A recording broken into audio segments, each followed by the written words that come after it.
Бул конференция көмүр кычкыл газынын калдыктарын чектөөчү келишимди талкуулоого багытталган. Окумуштуулар бул газ дүйнөдөгү температуранын өсүшүнө жол ачты дешет.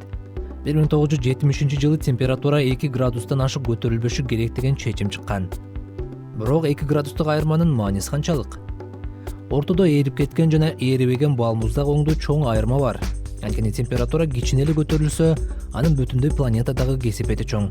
Маселен, жылуулануу көп катталган Арктикада муз тездик менен ээри баштады. Катаал табигый кырсыктарга да климаттын өзгөрүүсү себеп болууда. Бул биздин жашоо тиричилигибизге түздөн түз таасирин тийгизет. Маселен, 2050-жылга чейин жер шарынын калкы 9 миллиардка жеткени турат. Мындай өзгөрүүлөр боюнча ар бир адам эмне кыла алат? Кызыгы, жеке унаадан баш тартып автобуска түшүүдө оң жылыштарга жол ачат. Европада мыйзамдар жакшырып, түшүнүк пайда болгондон кийин зыяндуу калдыктар азайды. Мындан адамдар гана пайда көрүп жатканы бышык.